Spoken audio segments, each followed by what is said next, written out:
think both Wells and I like to talk too much for us to Uh-huh. actually do a 10-minute podcast. Think it's possible this time. For 10 minutes? At least for me on my end. Nah, you the subject expert on this. So I feel like that's where we're gonna lean on you here. 10 minutes. Hey y'all, happy American Day. Happy 4th of July. If you celebrate. We're here chilling. We got a chance to it's been a while since we all been together record. I think one of my favorite podcasts, they one person was missing for like multiple episodes and they started making these rumors about like, oh, is he still with them? Is he still with the crew or whatnot? So yeah, I think that's we was like one Wait, episode away from people starting to think, is Al with us or not? Or like, is he still with them? They was gonna people were start, yeah. saying that? Who's I saying mean, that? That's not about crazy. this podcast, but like one of the podcasts in my rotation of podcasts that I listen to. But I think that would have been super cool though if people had to started writing blogs like, oh, is Hal still with the guys? Is it still VBG? Yeah, I think What's going on with those guys? I knew there's Todd no with. rumors. There's no rumors. Yeah. Yeah, once we Crazy. get to the point where the rumor mill starts working with the podcast, we know we have made it. But hey, man, how are you fellas doing? Good, dog. Ready Just for living further. life, man.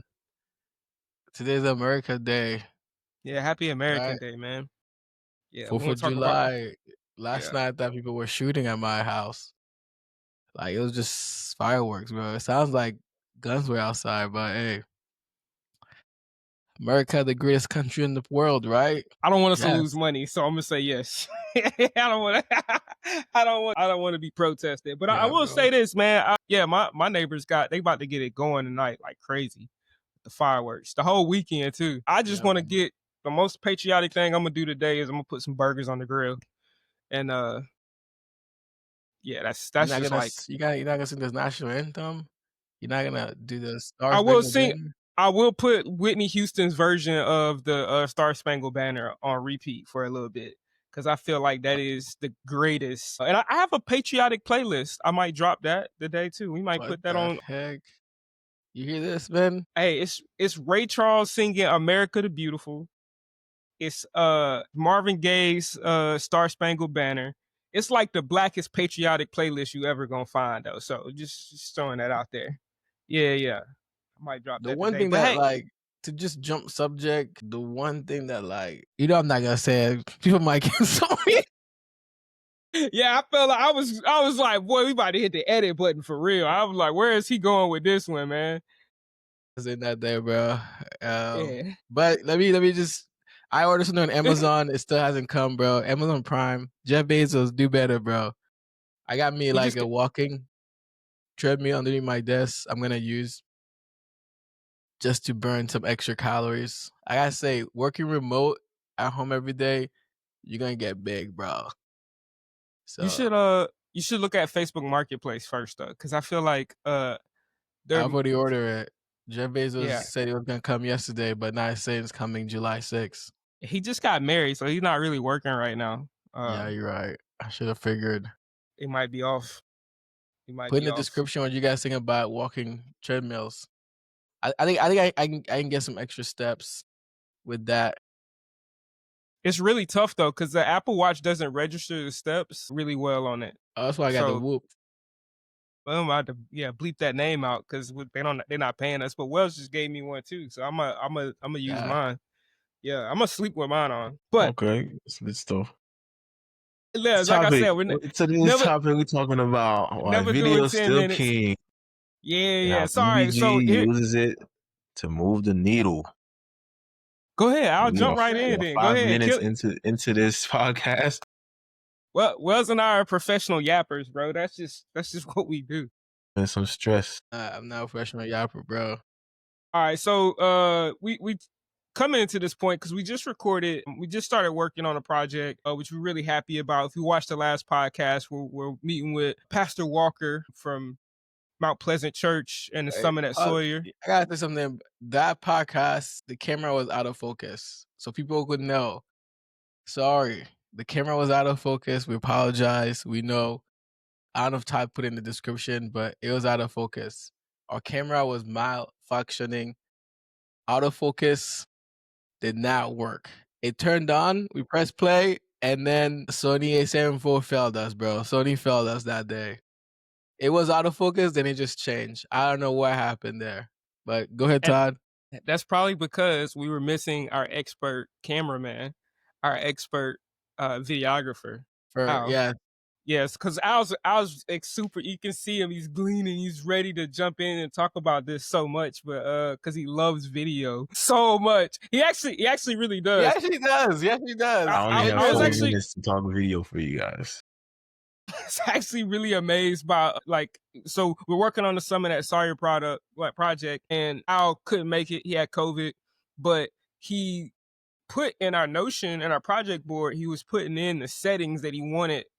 And I just remember like looking over at Wels, like he's like putting the settings in, and he's like, "Yo, this guy is talented." Out of nowhere, and it's like, yeah, bro, like he like this uncanny ability. So we really gonna get him to talk a little bit about video today. I feel like in the world of AI, everybody has access to putting out a large quantity of videos, but it's the quality of the video that's really gonna cut through, and that's what we really want to talk about today. I'll talk about, well, Wels, actually, let's start with you. Let's talk a little bit about the video project you worked on with last year with the Incursion Place, where we go from, they had no video whatsoever, no Yeah, photography whatsoever, and then we went to putting several videos up that are on their YouTube channel now.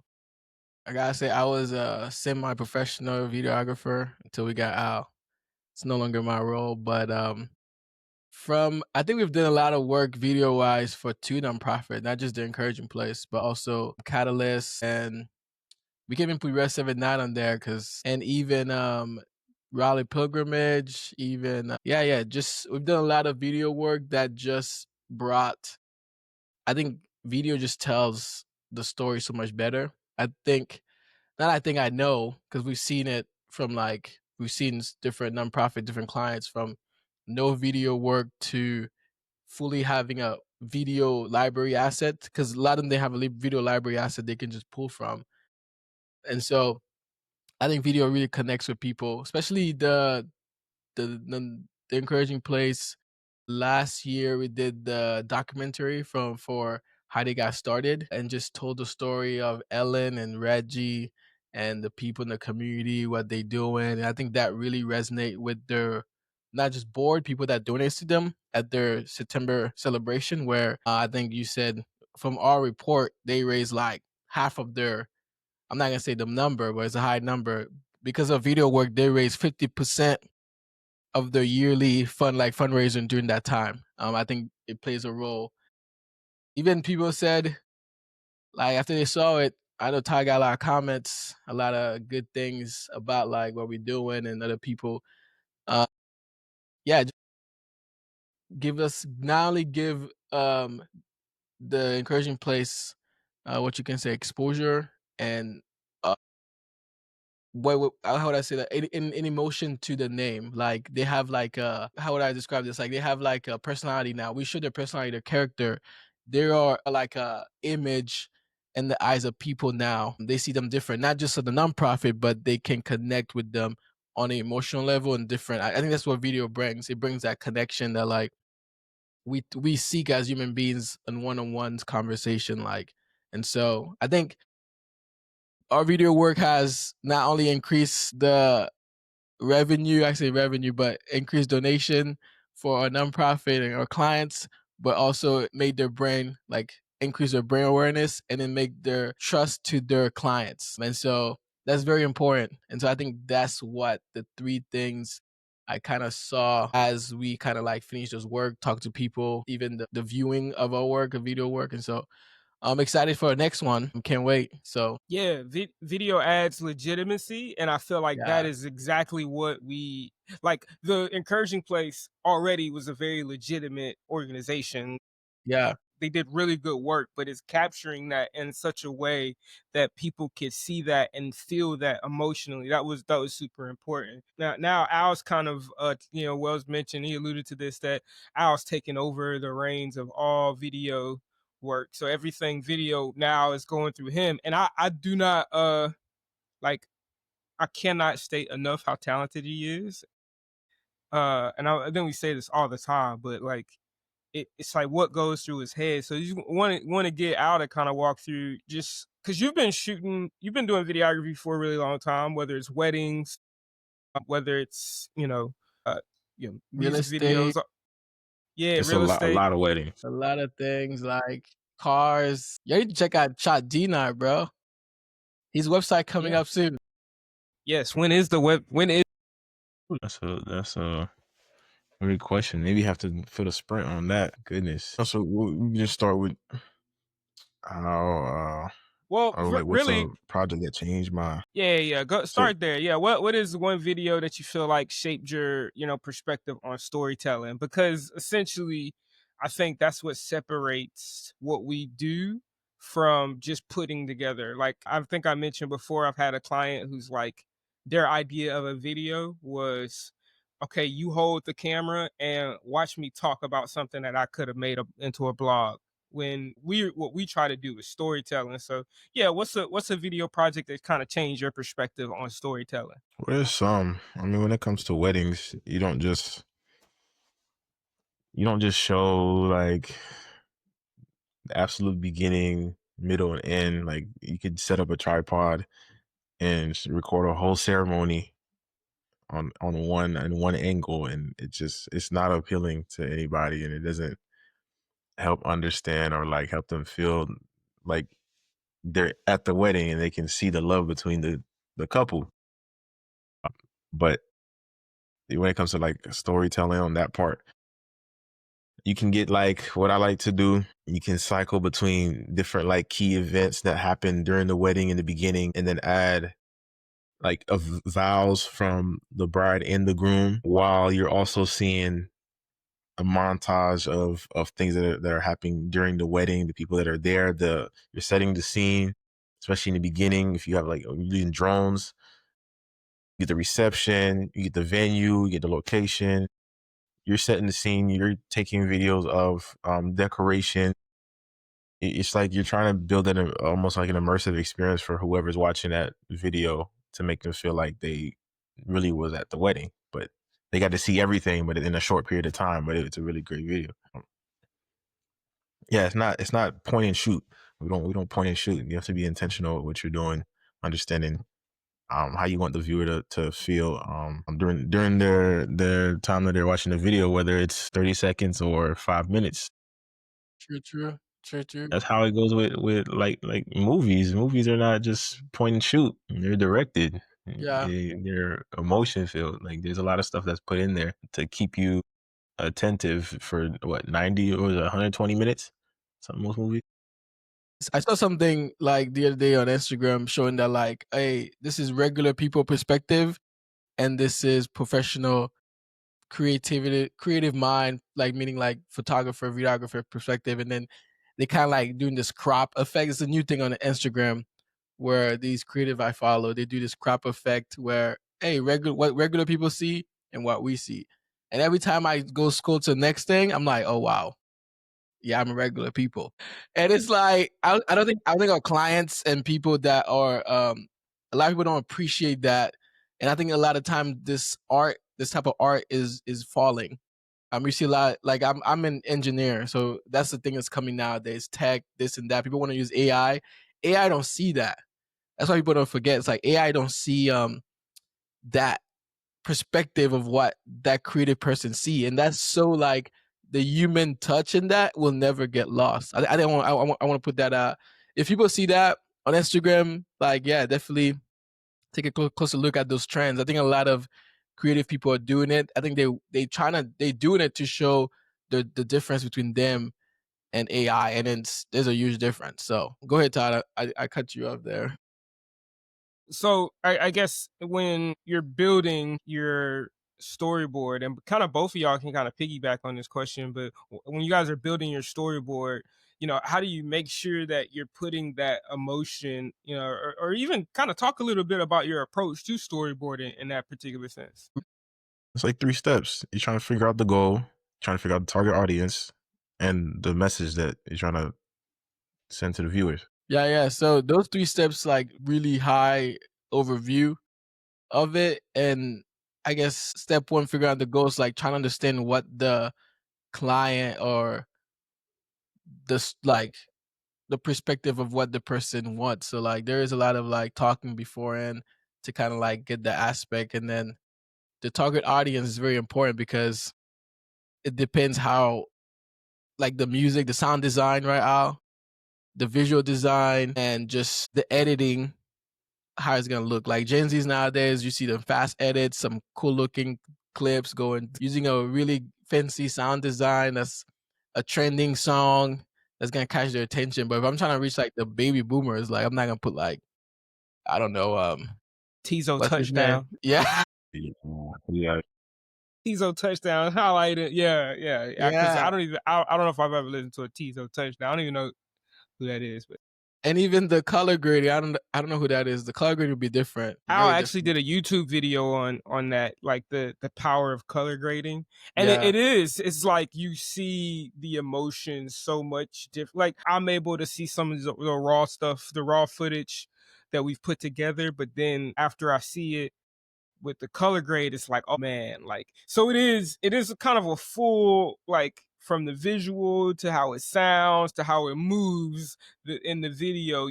All of these things go into making sure to kind of build that emotion. And I think that's where we get things, not necessarily we get this right more than anybody, but I think this is where we kind of like we've cut our teeth, and we've really learned, and we're excelling in that area, kind of building that emotion into Yeah, that. So yeah. I think no two video projects are the same. I think each one of our projects are getting better as time goes on. Wells, talk a little bit about, obviously you were kind of the main cameraman on the Summit at Sawyer project that we did last week. We're done shooting now. Kind of what's next? What's the next step on that process? Kind of give people a little behind the scenes on what we're doing as a team.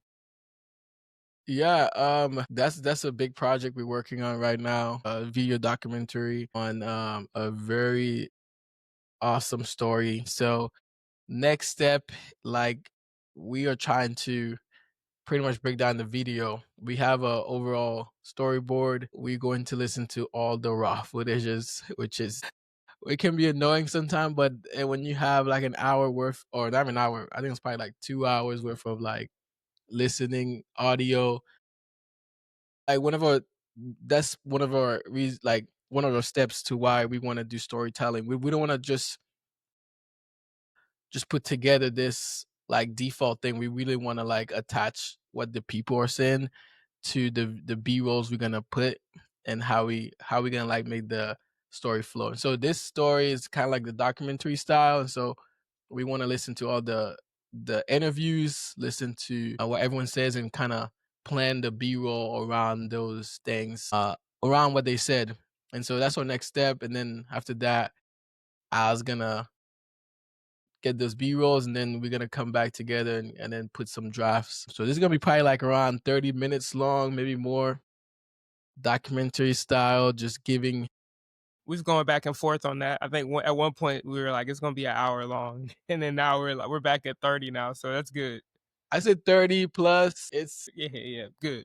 30 plus. Yeah. So that's that story's gonna be pretty good. And so like Al mentioning, setting the scene. Setting the scene is very important. Getting those B rolls to kind of like give different perspective, making people feel like they're part of this project. The story we're telling, they're a part of this story, or they can be part of it. That's the goal. The goal like is to get people to do this in their community.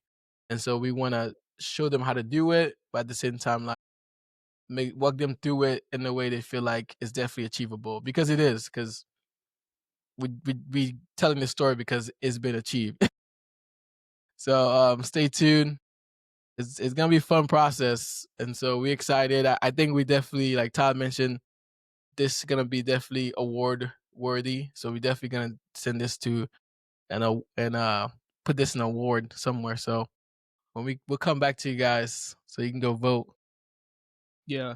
Well, and then kind of when we think about video projects as a team, there's an aspect of balancing strategy with creativity. And I think that's where a lot of people, like, they either go one direction, they either go really heavy in one direction or really heavy in another.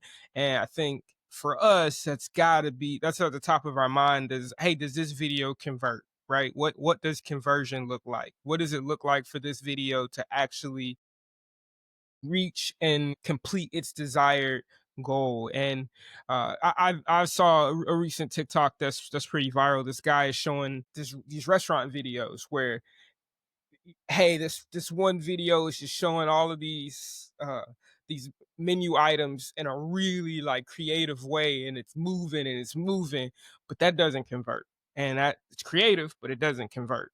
And then he shows kind of another video that it's okay. It's not the most creative video, but it converts and it gets you in there and it tells you, hey, this is where this place is, and this is how I can go to this place. And I think that's got to be for business owners out there as you are looking at investing in videography, as you're looking at investing in video marketing, that making sure, hey, what does conversion look for the encouragement place? That was, hey, we want to be able to tell the impact of what we are doing this particular year, what we did this past year, so that people will donate for next year. That's what Yeah, conversion yeah. looks like. So, and so I'll run down a couple of different stats. So 95% of companies consider video marketing essential this year. That's from sproutsocial.com. 89% of businesses actively use video in their marketing strategy. Video isn't optional; it's foundational now. It's got to be like an essential aspect to your business. 84% of viewers say a video convinced them to buy a product. That's from outbrain.com. Short form videos under 2 minutes, they boast the best ROI. So 21% of marketers say they deliver the highest return. So that's also from sproutsocial.com.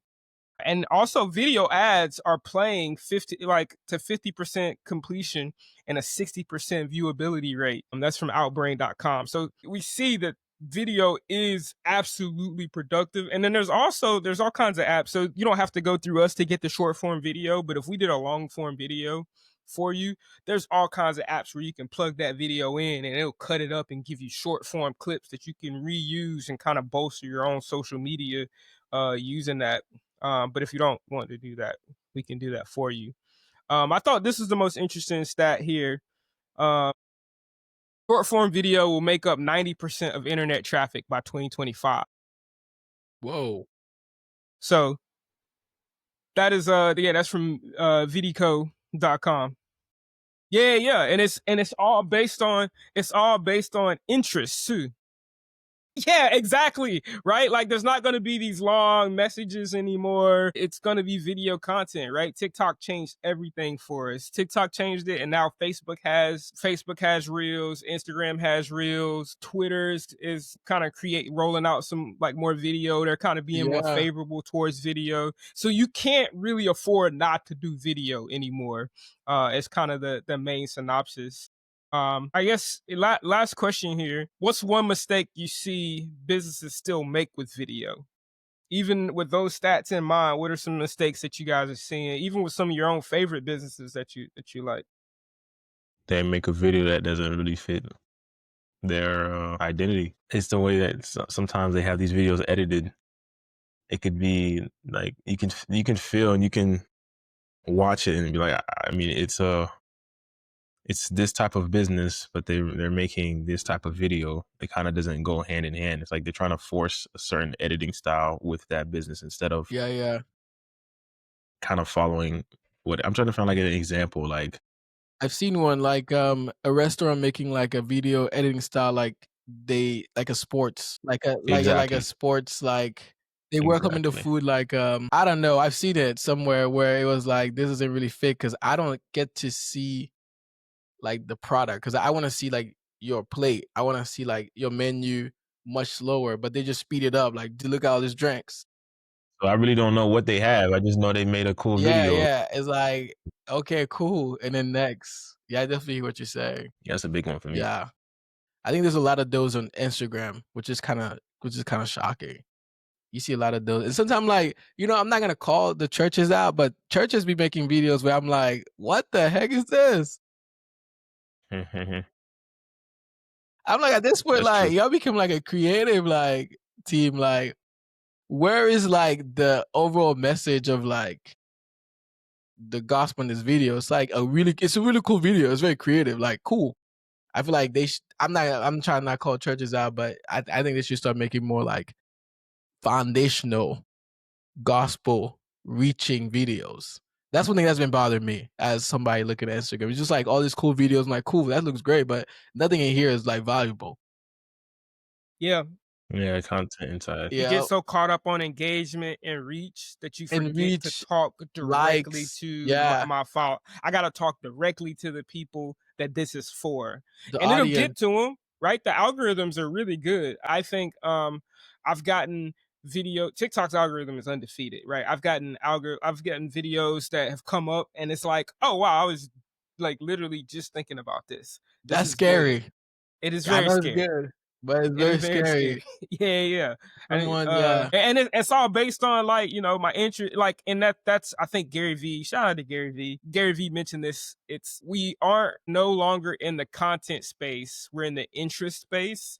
And that like the content that you should make should be directly related to people's interest that you are yeah, it trying to is. reach. Yeah. I agree with that. That's a quote right there because I started to notice even myself when I see those kind of videos and those entities that should be creating videos for this big audience, when they create a cool video because they want to be creative, I tend to like just scroll past it.